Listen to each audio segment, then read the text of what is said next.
You won't believe what happened when one man finally got the chance he'd been waiting for. Everything seemed to be going perfectly until one single day completely changed the course of his life. Prepare for a twist that will leave you questioning everything you thought you knew about justice. Let me tell you the story of Carlos, a 42-year-old man I met through a situation that still makes me angry to this day. Carlos was one of those hard-working men, you know? The kind you look at and see honesty written all over his face. Tall, strong, with the calloused hands of someone who never shied away from hard work. He had that smile that was infectious, even after everything life had thrown at him. For 8 long months, Carlos knocked on the door of company after company, always carrying that folder of documents under his arm and a hope that seemed to diminish with each "no" he received. Imagine the frustration of a man who had always worked, who raised 3 children practically alone after his wife left him, watching the bills pile up and opportunities dwindle. But Carlos wasn't one to give up. Every morning, at 5:30 sharp, he'd get up, drink the strong black coffee he brewed at home, put on the only dress shirt he owned, always well-pressed, always impeccable, and set out for another day of searching. His neighbors were already familiar with his routine. Some even asked with that familiar, slightly malicious curiosity, "So, Carlos, have you found anything yet?" He always replied with a smile, "Today could be the day." And you know what impressed me most? That he truly believed this. Even after so many doors slammed in his face, so many "let's get in touch" offers that never resulted in anything, he maintained that unwavering faith. The house where Carlos lived with his 3 children was in a simple neighborhood, the kind where everyone knows everyone. It was small, but always clean, always organized. He made a point of it. "It doesn't matter if we don't have much," he would tell his children, "but what we do have needs to be well taken care of." The poor children watched their father leave every day to look for work, always returning with that expression of someone who hadn't had any luck, but who would try again the next day. The eldest, 17, had already started working part-time at a bakery to help out at home. Imagine the pain of a father seeing his teenage son having to work to supplement the family income. But Carlos swallowed his pride and accepted the help, knowing it was temporary. He would get a job. He was sure of it. It was a Tuesday morning that everything changed. Carlos had just come out of another unsuccessful interview, one of those where you realize within the first 5 minutes that you've already been rejected, when he passed an electronics components factory. It was a mid-sized company, not particularly large, but solid. There was a sign at the entrance, "Machine operator wanted, experience desirable but not required." Carlos stopped there on the sidewalk, staring at the sign as if it were a divine sign. He had experience with machinery, yes. He'd worked in a metalworking shop before becoming unemployed. He took a deep breath, straightened his tie, the same blue tie he wore to every interview, and walked in. The receptionist, a woman in her 50s with a genuine smile, welcomed him. "Good morning. How can I help you?" Carlos explained that he had come for the vacancy, and she asked him to wait. 15 minutes later, the production supervisor, Mr. Roberto, appeared. He was short, pot-bellied, and in his 60s. He looked Carlos up and down before saying anything. "So, you have experience with machines?" asked Mr. Roberto, crossing his arms. Carlos explained his previous experience, showed his documents, and talked about his schedule. The supervisor spent a few minutes leafing through the resume, making notes, until he said, "Look, I need someone to start tomorrow. Would you be willing to work the overnight shift?" Carlos could hardly believe what he was hearing. "I work the graveyard shift." He'd be willing to work hanging upside down if necessary. "Of course, sir. No problem." "Well, then you're hired.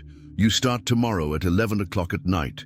The salary is 1,200 reais, plus meal vouchers and transportation vouchers. The human resources employee will explain everything to you in detail." Guys, you should have seen Carlos's face at that moment. It was like he'd won the lottery. He shook the supervisor's hand so hard that the man actually grimaced. "Thank you so much, sir. You won't regret it." Carlos floated away. He called his eldest son, still on the street. "I did it, son. I got a job." His voice was choked with emotion. Then he called his sister and the few friends he had. Everyone was happy for him. Finally, after 8 months, things were getting better. He arrived home like a king returning victorious from war. His children were ecstatic. They even had a simple celebration. They bought a Coca-Cola and shared it among the 4 of them. Carlos explained that it would be the graveyard shift, but that it didn't matter. Work was work, and he was willing to give it his all. That night, Carlos could barely sleep from anxiety. It wasn't nerves, it was pure anticipation. He imagined what it would be like, what machines he'd operate, what his co-workers would be like. He packed a pair of work clothes and prepared a simple but delicious lunch that his 15-year-old daughter had lovingly made for him. The next day, at 10:30 in the evening, Carlos was already at the factory gate. He arrived 40 minutes early because he didn't want to be late on his first day of work. The night supervisor, Mr.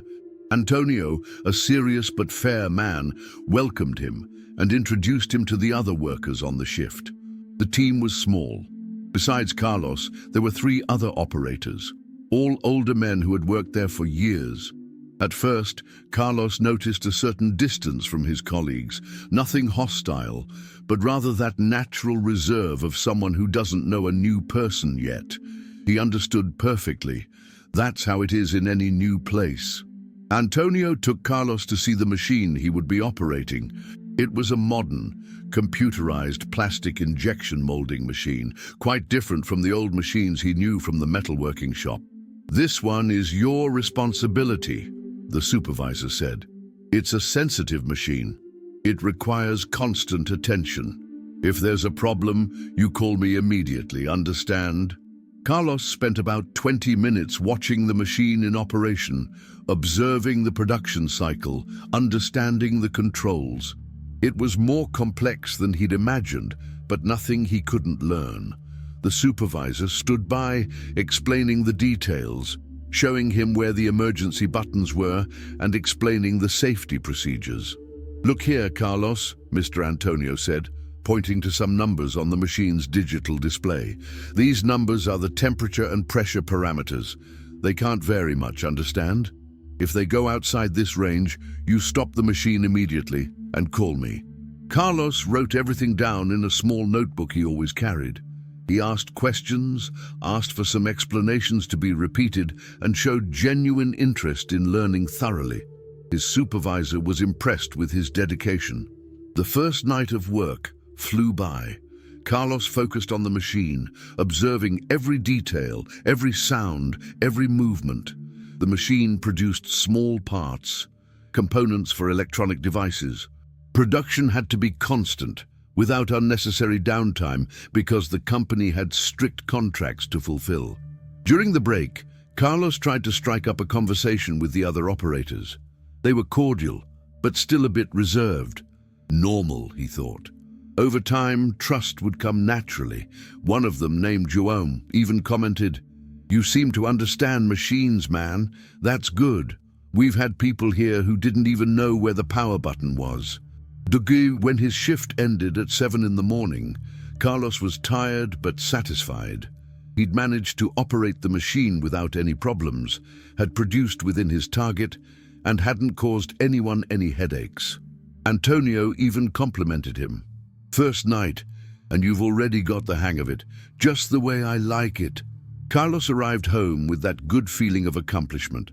His children were already getting ready for school, and he told them about his first night. Everyone was proud. "Dad, we knew you'd do well," said his 13-year-old middle daughter, giving him a kiss on the cheek. After showering and eating something, Carlos slept until around 2 in the afternoon. He woke up rested and confident. That night, he returned to his second day of work with the same dedication as the first, and so the days passed. Carlos always arrived on time, worked diligently, and respected all procedures. Little by little, his colleagues began to loosen up. They discovered Carlos was a nice guy, hard-working and responsible. João, the oldest on the shift, began to tell them stories from the factory and give them tips on the machine's quirks. "This one of ours," he'd say, pointing to Carlos's injection molding machine, "sometimes has a tantrum, but you're getting the hang of it." By his second week, Carlos was already feeling integrated into the team. He knew the ropes and knew how to handle the small problems that always arose during production. Antonio had been impressed by how quickly he learned. "Boy, you've got a knack for this," he said one night. "Keep it up." At home, life had completely changed. His first paycheck hadn't arrived yet, but just being employed had already transformed the atmosphere in the house. Carlos was more cheerful, his children more hopeful. They were making plans, replacing the old refrigerator, buying a new sofa, maybe even going on vacation at the end of the year. Carlos worked with a dedication that impressed everyone. He always arrived a few minutes early, stayed a few minutes late when needed, and never complained. He was the kind of employee every boss dreams of having: respectful, punctual, and careful with the equipment. But you know how life is, right? Sometimes when everything is going so well, when we finally see a light at the end of the tunnel, that's exactly when fate decides to play a trick on us. And that's exactly what happened to Carlos. In the third week of work, on a Thursday night, he would never forget, everything changed. But that's a story you'll discover in the next chapter. A story that will show how life can be cruel and unfair to honest people, and how sometimes appearances can be completely deceiving. It was Thursday, the 23rd of the month, a date that will forever be etched in Carlos's memory. He arrived at work that evening with his usual cheerful disposition, greeting his colleagues and checking his machine as he did religiously every day. Everything seemed normal, absolutely normal. The factory was running at a fast pace that week. They'd received a rush order from a major client, one that represented nearly 70% of the company's monthly revenue.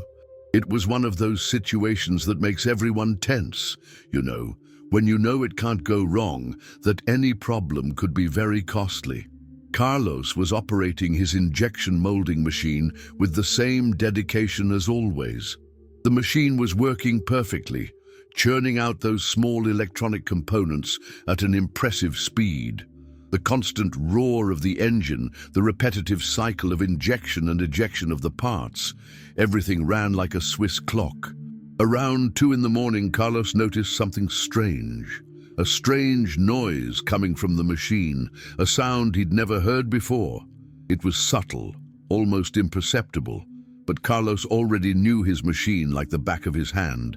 He stopped what he was doing and listened intently. "It must be just me," he thought. But the noise was still there, a low groan that seemed to be coming from the hydraulic system.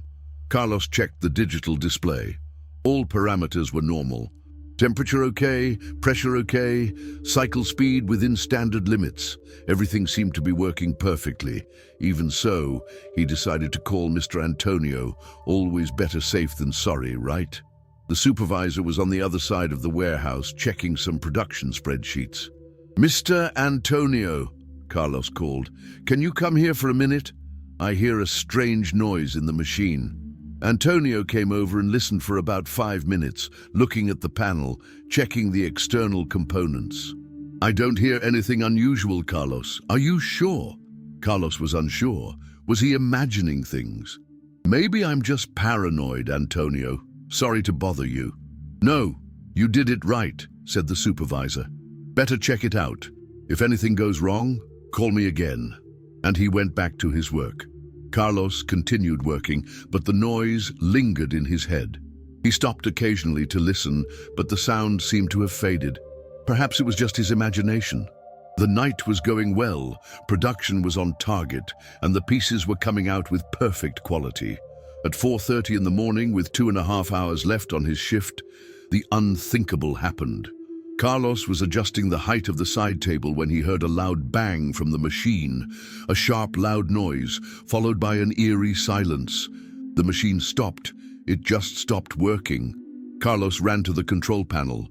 The screen was flashing several red lights, error indicators he'd never seen before. His heart raced. "Mr. Antonio!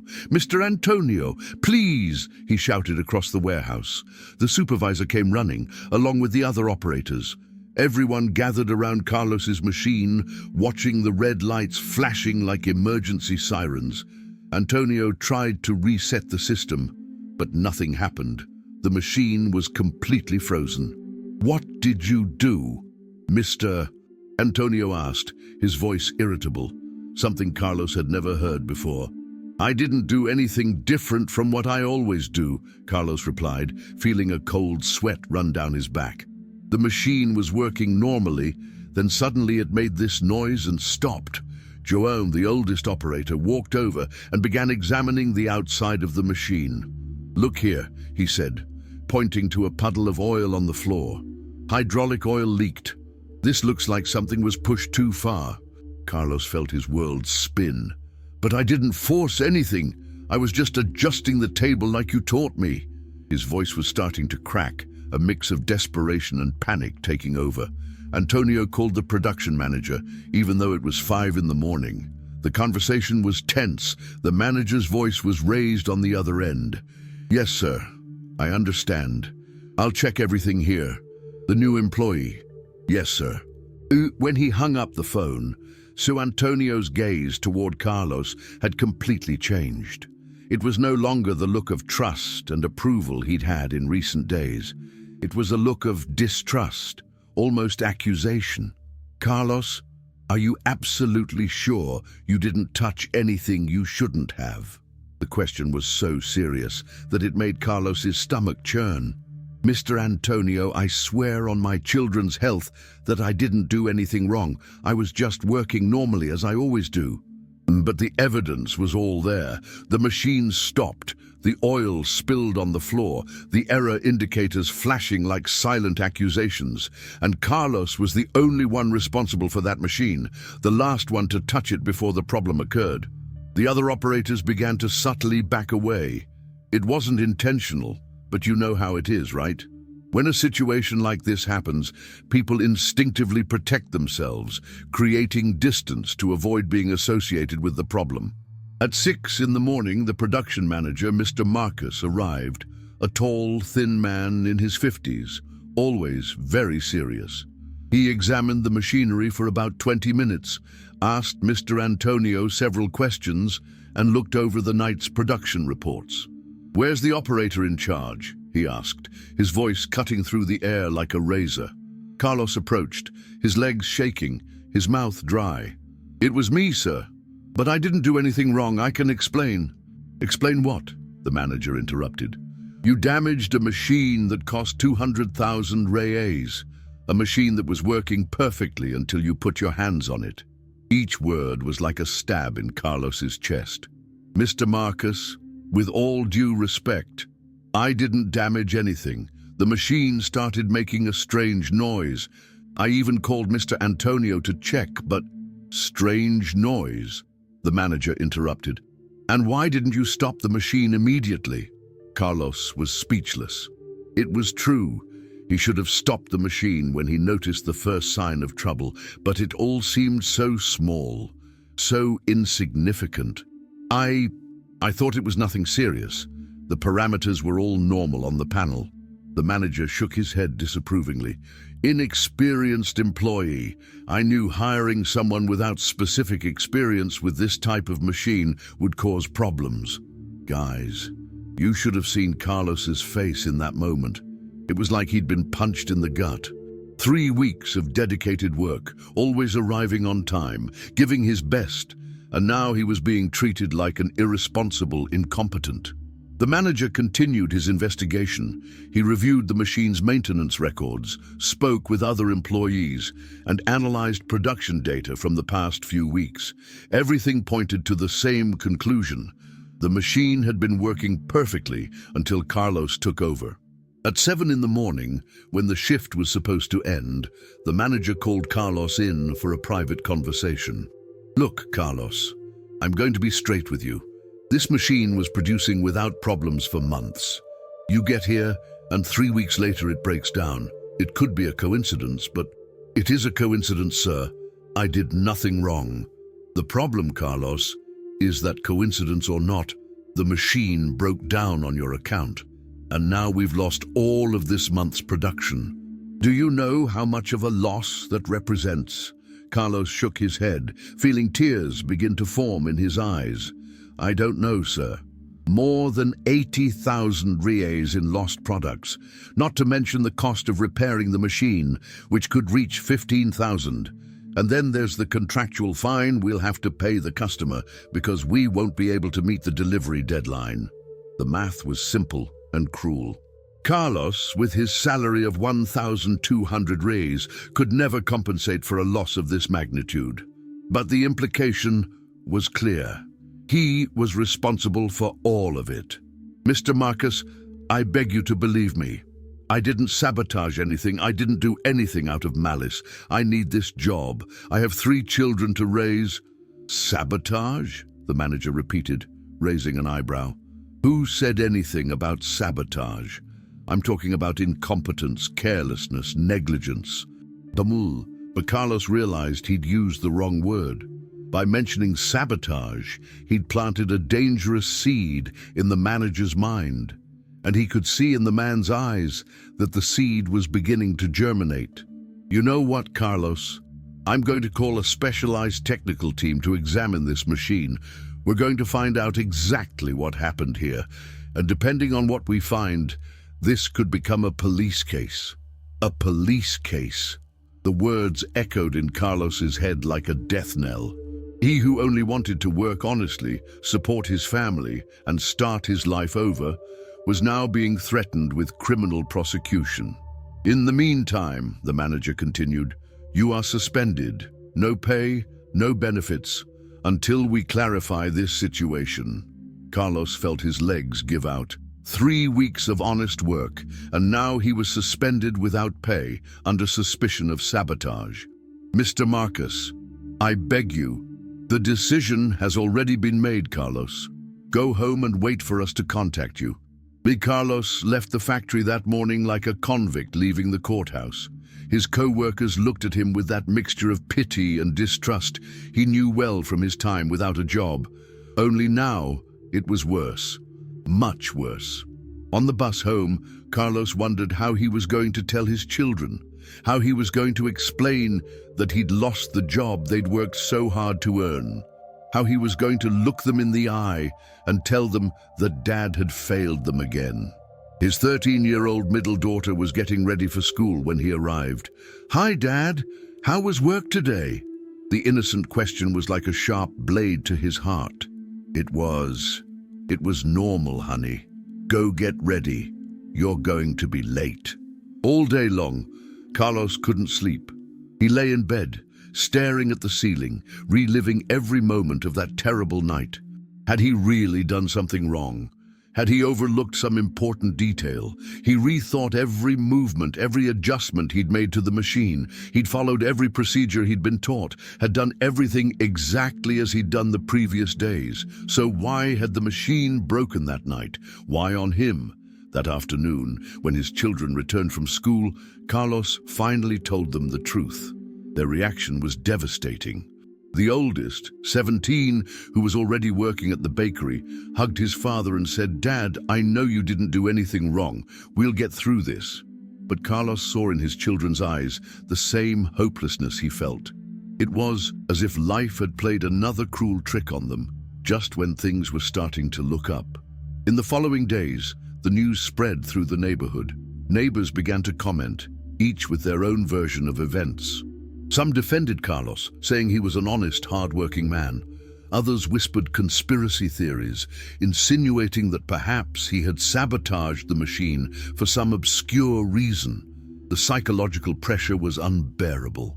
Carlos couldn't leave the house without feeling the stares, without noticing the conversations that stopped as he passed. The shame, the humiliation, the despair, all of it fused into a seemingly endless anguish. 7 days after the incident, Carlos received a call from the factory. It was the Human Resources Department.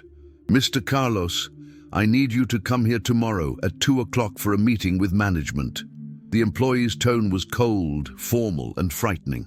Carlos knew this meeting would be decisive. It would be his last chance to defend himself, to prove his innocence, to save not only his job, but also his reputation and his future. That night, Carlos could barely close his eyes. He imagined what would happen at the meeting, mentally preparing his defense, trying to find arguments that could convince the board that he wasn't to blame for what happened. What do you think? Was Carlos truly responsible for what happened? Did the pressure and desperation to keep his job make him neglect some important procedure? Or is there more to this whole story? Stay with me until the end, because this story will give you a lot to talk about. The meeting with the board, the technical investigation of the machine, and a discovery that will completely change everything you think about this case.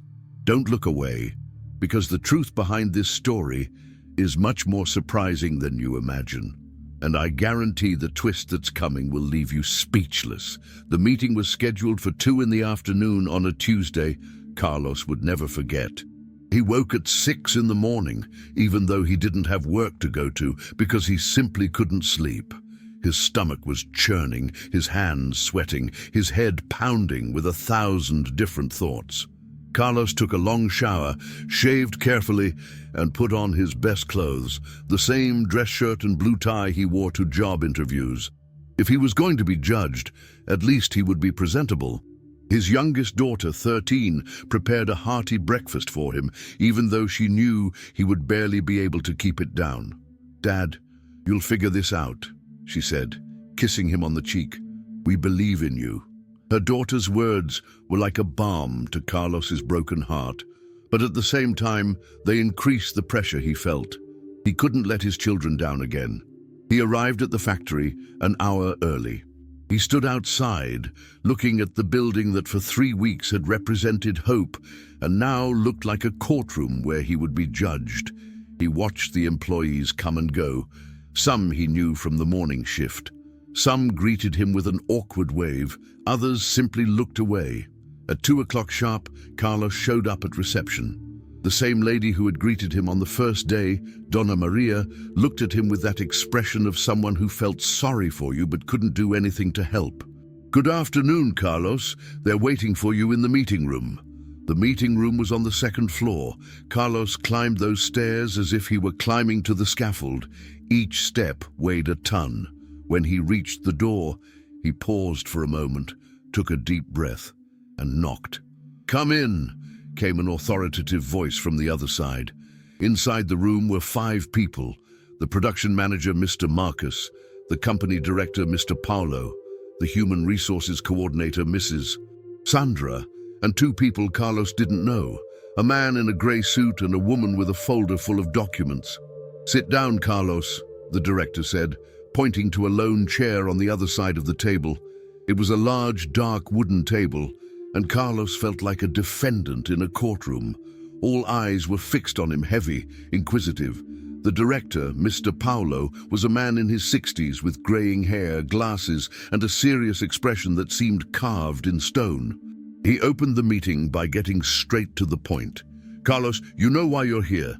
Over the past few days, we've conducted a thorough investigation into the incident with the injection molding machine."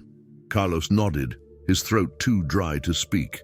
"First, I'll introduce the people you don't know," the director continued. "This is Dr. Henrique, a mechanical engineer specializing in industrial equipment, and this is Dr. Amanda, a technical claims examiner. They were hired to conduct an independent analysis of what happened." Carlos nodded to them both. The engineer regarded him with that professional coldness that betrayed nothing. The expert leafed through some papers, making occasional notes. "Dr. Henrique," said the director, "can you present your conclusions?" The engineer stood, adjusted his glasses, and opened a folder filled with photographs and reports. "Mr. Carlos, over the past 5 days, I have thoroughly examined the injection molding machine under your responsibility. I have also reviewed maintenance records, production data, and operating procedures." Carlos felt his heart race. Every word that man said could decide his fate.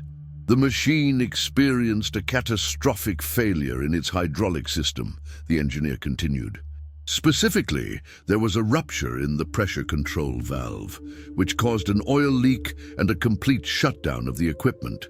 "And what was the cause of this rupture?" asked the director, although everyone in the room already knew that this question was just theatrical. "System overload.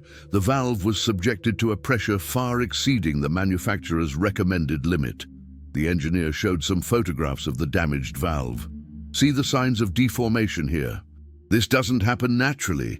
It was the result of improper operation." Carlos felt the world collapse around him. "But doctor, I didn't touch anything related to the pressure. I just adjusted the side table like they taught me." The engineer looked at him skeptically. "Mr. Carlos, you admit that you heard strange noises coming from the machine, correct?" "Yes, I heard, and I even called the supervisor to check." "And yet you continued to operate the machine?" "Yes, because the supervisor said everything was normal, and all the parameters on the panel were within limits." The technical expert, Dr. Amanda, spoke for the first time. "Mr. Carlos, our report shows that you had access to all the machine controls. The electronic records indicate that there were changes in the pressure parameters during your shift." Carlos was shocked. "What changes? I've never touched the pressure controls. I didn't even know there were pressure controls other than the ones on the main panel." "That's exactly the problem," Manager Marcus interjected. "You didn't know it, but you changed it anyway. Probably out of curiosity, wanting to improve production or whatever." "I swear I didn't touch anything. You can review the security cameras." The director sighed. "Carlos, the security cameras only cover the circulation areas. In the machinery area, for employee privacy and intellectual property protection reasons, there are no cameras." Another door closed for Carlos. There was no way to prove his version of events. HR coordinator Sandra opened her briefcase and took out some documents. "Carlos, besides the technical issue, there are other irregularities we discovered during our internal investigation." "What irregularities?" Carlos asked, feeling a chill run down his spine. "First, we discovered that you omitted information on your resume. You said you worked with injection molding machines at your previous metalworking company, but we checked with your former employer and they confirmed that you only operated cutting and bending machines." Carlos blushed. It was true, he had exaggerated his experience a bit to get the job, but he didn't think it was that serious. "Ms. Sandra, I really didn't have any specific experience with injection molding, but..." Lying on your resume is a serious offense, Carlos. It could even be grounds for just cause. "Besides," continued Mrs. Sandra, "we talked to some co-workers and we discovered that you were always asking questions about the company's profits, how much the machines cost, and the value of the contracts." Carlos couldn't believe what he was hearing. "I was asking these questions out of curiosity, out of interest in understanding the business better, not out of malice." Engineer Henrique spoke again. "Mr. Carlos, there is something that really caught my attention during my analysis. The machine failure was very specific, very localized. It was not natural wear and tear or a manufacturing defect. It was the result of a deliberate action." "Deliberate action?" Carlos repeated, his voice breaking. "Yes. Someone who knew exactly where to push, to cause maximum damage with minimum evidence." The silence in the room was deafening. Carlos looked at each of those people, searching for a sign of understanding, of compassion, but found only cold, accusatory gazes. Director Paulo leaned back in his chair. "Carlos, I'll be honest with you. All the evidence points to sabotage. A new employee who lied on his resume, who showed excessive curiosity about the company's financial aspects, who improperly operated a machine, causing losses of almost 100,000 reais. Mr. Paulo, I beg you to believe me. I didn't sabotage anything. I needed this job. Why would I do such a thing?" Expert Amanda responded. There are several possible motives. Revenge for some perceived injustice, industrial sabotage to favor competitors, attempted extortion. We've seen similar cases. Carlos felt the tears begin to well up. 3 weeks of honest work, of total dedication, and now he was being accused of sabotage, of bad faith, of being practically a criminal. There's one more thing, Manager Marcus said, pulling a sheet of paper from his briefcase. We received an anonymous tip yesterday. Anonymous report? Someone called here saying that you had said at the neighborhood bar that you were going to teach the company a lesson, that you were going to show the bosses who's boss. Carlos went white. That's a lie. I never said anything like that. I don't even go to bars. Who said that? Because it's anonymous, I can't reveal it. But the person seemed to know his habits and family situation well. The trap was closing tightly around Carlos. Every piece of evidence, every testimony, every technical report pointed to him as the culprit. And worst of all, he couldn't prove his innocence. The director glanced at his watch. Carlos, let me be clear with you. Our company cannot allow employees to sabotage equipment. This jeopardizes not only our business, but the safety of all workers. Please, Mr. Paulo. Therefore, we have officially dismissed you for cause. Furthermore, we are forwarding the case to the police. Sabotage is a crime, Carlos. The words fell like bombs on Carlos's head. Dismissal for cause meant he would receive nothing. No salary, no proportional vacation pay, no 13th month bonus, no unemployment insurance. And on top of that, criminal prosecution. Mr. Director, I have 3 children to support. How am I going to explain to them that their father is a criminal? You should have thought of that before you sabotaged our machine, the director replied coldly. Carlos stood up from his chair, trembling. I swear on my mother's soul that I didn't do this. You're committing a terrible injustice. Engineer Henrique put away his documents. Mr. Carlos, I understand your despair, but the technical evidence is irrefutable. The machine didn't break down on its own. So you tell me, who else could have done this? Who else had access to the machine? You were the responsible operator, Manager Marcus said. The other employees on the shift were at their own machines. The cameras show that no one else came near your workstation. Carlos left that room devastated. Not only had he lost his job, but he was now considered a saboteur, a criminal. He would face trial, perhaps even be arrested. And how was he going to prove his innocence if all the evidence was against him? He walked down those stairs like a defeated man. Donna Maria, the receptionist, looked at him with pity, but said nothing. Carlos crossed the factory yard for the last time, feeling the gazes of all the employees who knew him. On the bus ride home, Carlos wondered how he was going to tell his children, how he was going to explain that he had not only lost his job, but was now suspected of sabotage, how he was going to support his family without a job and still have to pay a lawyer to defend himself in a criminal case. The news spread through the neighborhood like wildfire. Within hours, all the neighbors knew that Carlos had been fired for cause, accused of sabotage. Versions abounded, each worse than the last. Some neighbors who had previously greeted Carlos with kindness now crossed the street to avoid running into him. Others whispered as he passed, "Look at that saboteur. Who would have thought? He seemed such an honest man." That's why it's hard to find a job with people like that ruining opportunities. Carlos's children were bullied at school. Classmates called their father a thief, a saboteur, a criminal. His eldest son, 17, came home one day with a black eye after a fight with a classmate who called Carlos a saboteur. The psychological pressure was unbearable. Carlos couldn't sleep, couldn't eat, couldn't even leave the house without feeling the accusatory stares. The shame, the humiliation, the despair, everything fused into a seemingly endless anguish.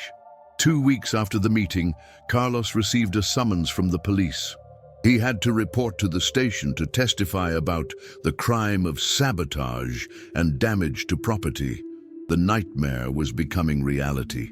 At the police station, Carlos repeated his version of events to the chief of police, but his words sounded weak in the face of all the technical evidence presented by the company. The expert report, the statements from his colleagues, the anonymous tip, everything was against him.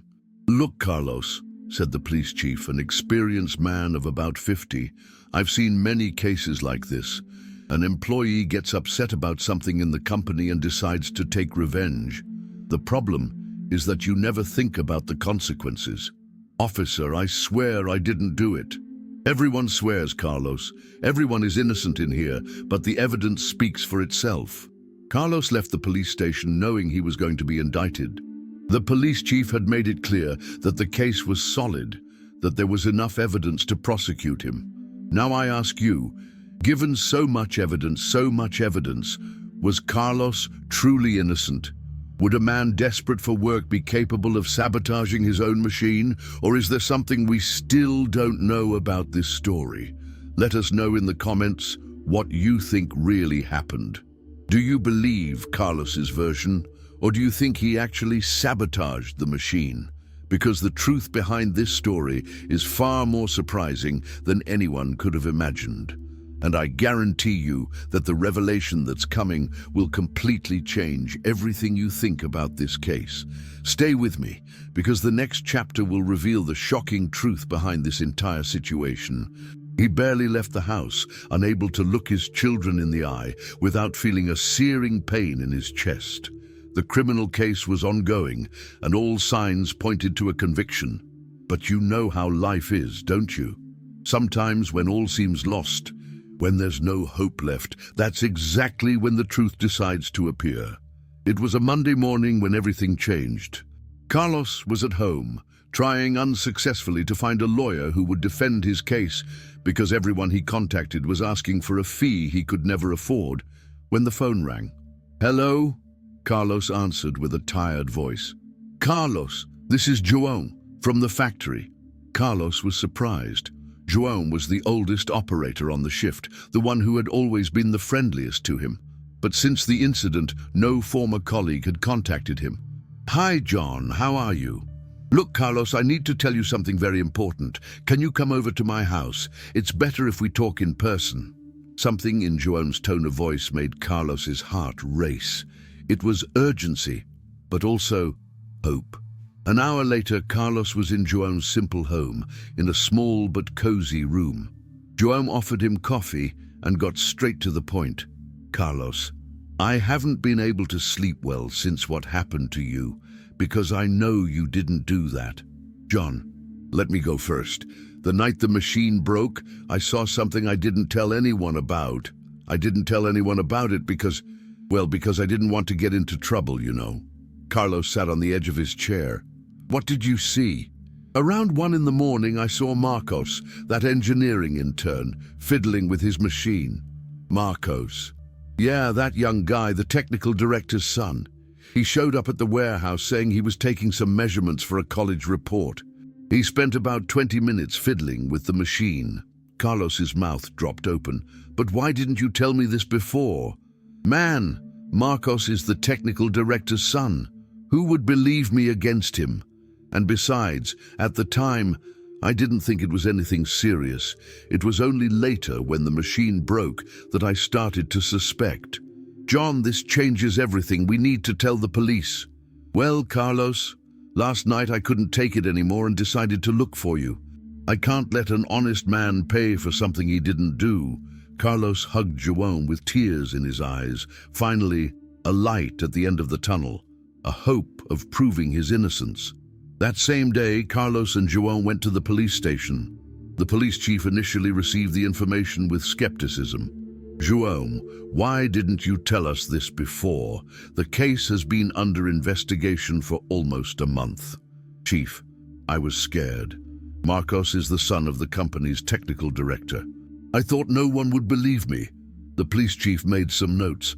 "I'll investigate this information, but you know that doesn't automatically nullify the technical evidence against Carlos, right?" "Chief," said Carlos, "if Marcos tampered with the machine that night, that could explain everything. Maybe he accidentally messed up something." Or on purpose, the sheriff murmured, and Carlos could tell the man was beginning to consider other possibilities. 2 days later, the police chief summoned Marcos to testify. Carlos and João couldn't attend, but they stayed at the police station awaiting the results. Marcos arrived accompanied by a lawyer. The son of a technical director had his privileges. He was a young man of about 25, thin, with glasses, and that look of someone who thinks he's smarter than everyone else. The interrogation lasted 3 hours. When Marcos left the room, Carlos tried to read his expression, but the young man kept a straight face, not looking anywhere. The police chief called Carlos and João. "Guys, Marcos admitted he was at the machine that night, but said he only took external measurements. He denies tampering with any internal controls." "And you believe him?" asked Carlos. "Look, Carlos, his version is plausible. But it's also true that now we have a new variable in the equation. I'm going to request a new technical report, this time focusing on determining whether the changes to the machine were made inside or out." It was a new hope, but also a new agony of waiting. It took 2 weeks for the results of the second expert report to arrive. This time, the company was forced to hire an independent expert, not the ones it had chosen in the first investigation. The new expert, Dr. Fernando, was a specialist in mechanical failures and had an impeccable reputation. Carlos prayed that this man would find something the first experts had missed. The morning the results were ready, the police chief called everyone involved to a meeting at the police station. Carlos, João, Marcos, company representatives, and the lawyers. Dr. Fernando had a folder full of documents and several enlarged photographs of the machine. "Gentlemen," he began, "after a more detailed analysis, I found some inconsistencies in the previous report." Carlos's heart beat faster. The failure of the pressure control valve was indeed caused by system overload, but the cause of this overload was not improper operation of the internal controls. "What do you mean, Doctor?" asked the police chief. "The overload was caused by an incorrect calibration of the external temperature sensors. Someone changed the configuration of these sensors, causing the machine to misinterpret the temperature data and compensate by increasing the hydraulic pressure." Total silence in the room. "And where are these sensors, Doctor?" continued the delegate. "On the outside of the machine. They can be accessed without opening any internal panels, without leaving traces in the electronic security systems." Carlos felt his legs go weak. "Doctor, does this mean—" "This means, Mr. Carlos, that the sabotage was not carried out by the controls under your responsibility. It was carried out by external sensors, which anyone with technical knowledge could alter." Marcos's lawyer said, "Doctor, this doesn't prove that my client did anything. Anyone could have tampered with those sensors." "That's true," the expert agreed. "But there's something interesting. The settings were changed with a very specific tool, a KX200 digital calibrator. It's not a common tool. It's used only by specialized engineers and technicians." The police chief looked at Marcos. "Do you have access to that kind of tool?" Well, at the engineering faculty, we have a lot of equipment." "Marcos," the police chief interrupted, "I'm going to ask one last time. Did you mess with those sensors that night?" Marcos was silent for what seemed like an eternity. His lawyer whispered something in his ear. Finally, he spoke. I didn't want any trouble. It was just an experiment for my thesis." The room erupted in murmurs. Carlos felt a mixture of relief, anger, and disbelief. "Continue," the deputy ordered. "I was doing research on industrial process optimization. I wanted to test whether changing the temperature parameters could increase the machine's efficiency." "And you thought you could do this without the company's authorization?" asked the police chief.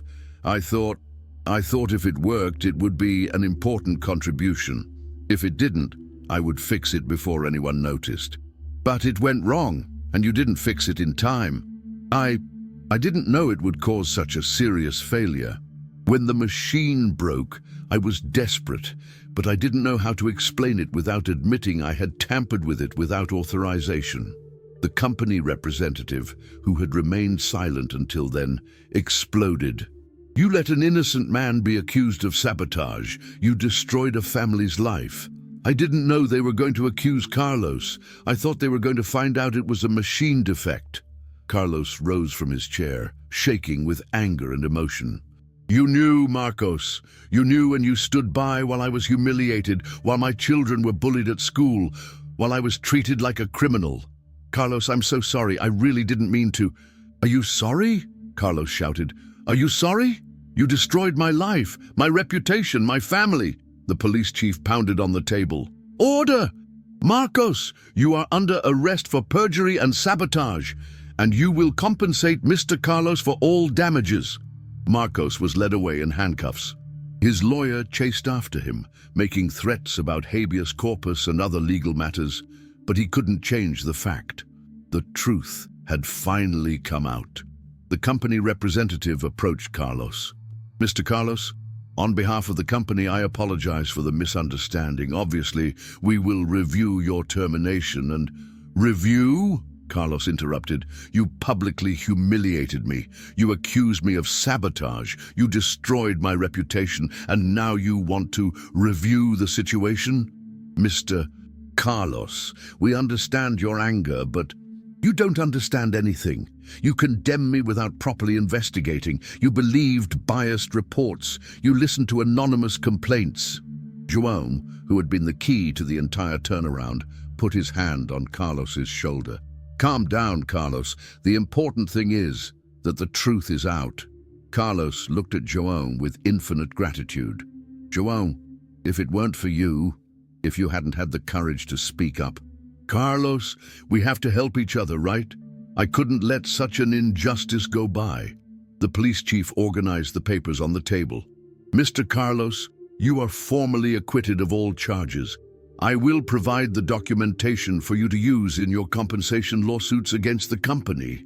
Carlos left the police station a man resurrected.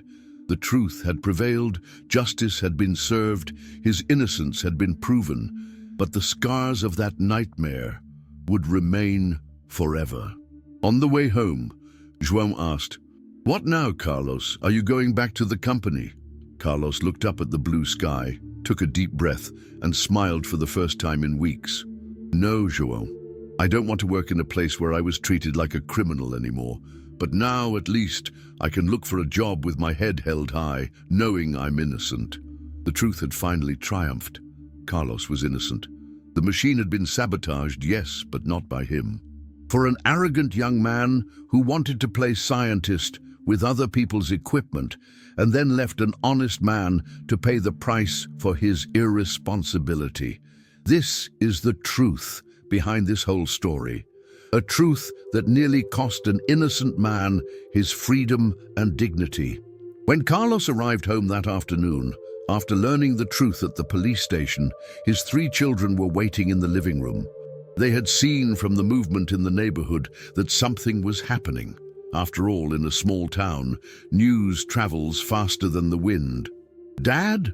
asked the youngest daughter, 13, with those hopeful eyes Carlos hadn't seen in weeks. "What happened?" Carlos sat down on the old sofa in the living room, took a deep breath and smiled. A genuine smile, the kind that comes from the depths of the soul. "My children, Dad has been exonerated. They found out who really sabotaged the machine."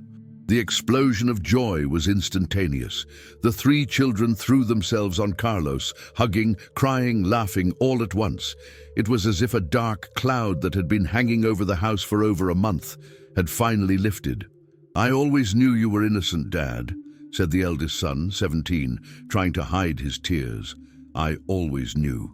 In the days that followed, news of Carlos's innocence spread through the neighborhood as quickly as the accusations had spread weeks earlier. But you know how it is, right? When lies spread, everyone wants to talk. When the truth comes out, people are a little embarrassed to comment.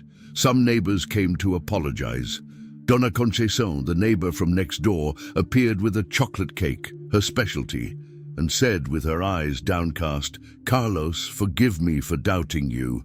Sometimes we get carried away by other people's talk. Carlos, who had always been a kind-hearted man, accepted the apologies of everyone who came looking for him.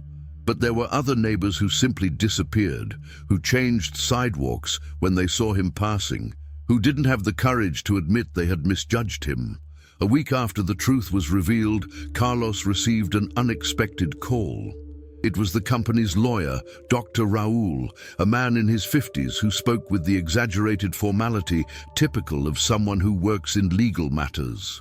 Mr. Carlos, the company would like to propose an agreement to amicably resolve the issue of your dismissal and the inconvenience caused.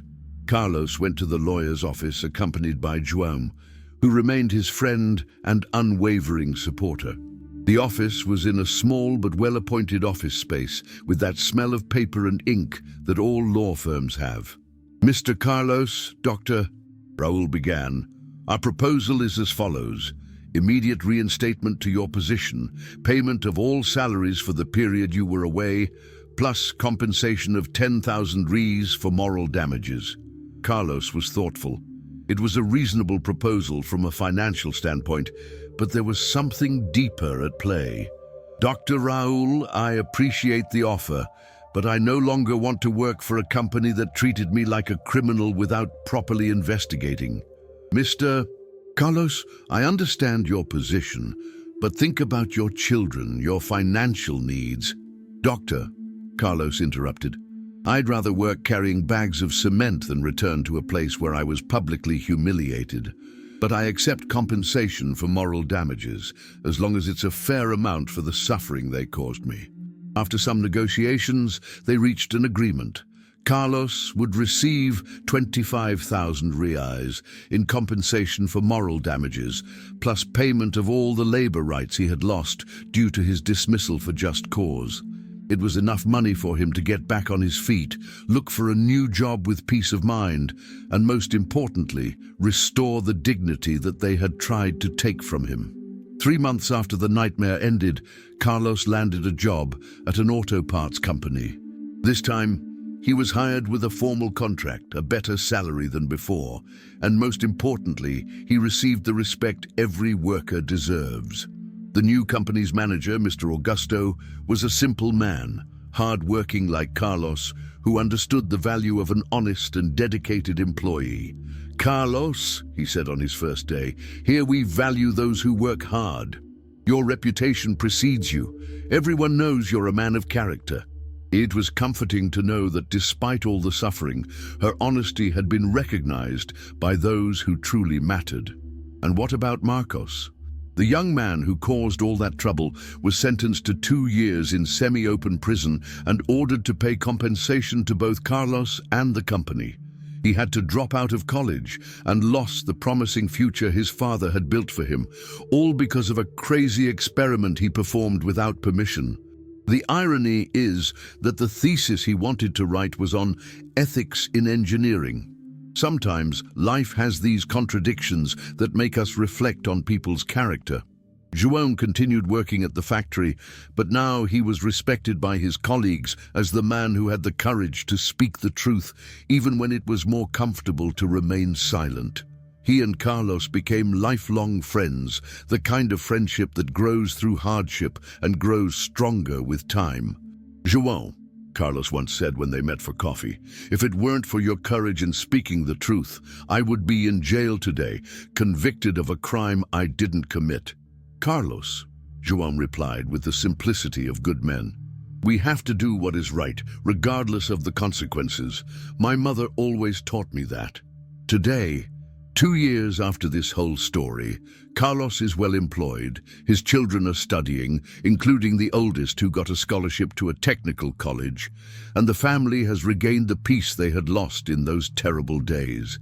But the scars remained. Carlos developed a natural distrust of people, a caution he hadn't had before. He learned that the truth doesn't always prevail easily, that sometimes you have to fight hard to prove your innocence. Dad, his 15-year-old middle daughter once asked, how did you manage to get through all that without giving up? Carlos thought for a moment before answering. Daughter, when you know you're right, when your conscience is clear, it gives you a strength you didn't even know you had. And especially when you have people who love you and believe in you, like the three of you, everything becomes possible to bear. Carlos's story taught me several important things about life. First, that we live in a society that judges too quickly and forgives too slowly. Second, that the truth doesn't always triumph on its own. Sometimes you need courageous people like John to help it emerge. Third, and perhaps most importantly, our reputation, our honesty, and our integrity are our most precious assets. And when they are unjustly attacked, we have the right and the duty to fight to defend them. How many people do you know who have been through similar situations? How many honest workers have been wrongly accused of things they didn't do? How many families have suffered because someone chose to point the finger at the weakest rather than properly investigate? Carlos's story isn't unique. Unfortunately, it's repeated every day in our country, in our cities, in our companies. Simple, hard-working people are turned into scapegoats to cover up the irresponsibility or incompetence of others. But Carlos's story also shows us that the truth, even when it takes time, can emerge. That justice, even when initially flawed, can be corrected. And that there are always good people, like João, willing to do what's right even when it's difficult. That's why I tell stories like this, to remind people that behind every accusation, every rushed judgment, every summary conviction, lies a human being with a family, with dreams, with dignity. And that dignity deserves to be respected and defended. Carlos is a wiser, more cautious man today, but he's not bitter. He's learned to appreciate even more the genuine people he has around him, the importance of not judging others without knowing their full story, and most importantly, he's learned that life, even if it's sometimes unfair, always offers a second chance to those who don't give up. What do you think of this story? Have you ever been in a similar situation? Have you ever been unfairly judged for something you didn't do? Or perhaps you've judged someone without knowing the whole truth?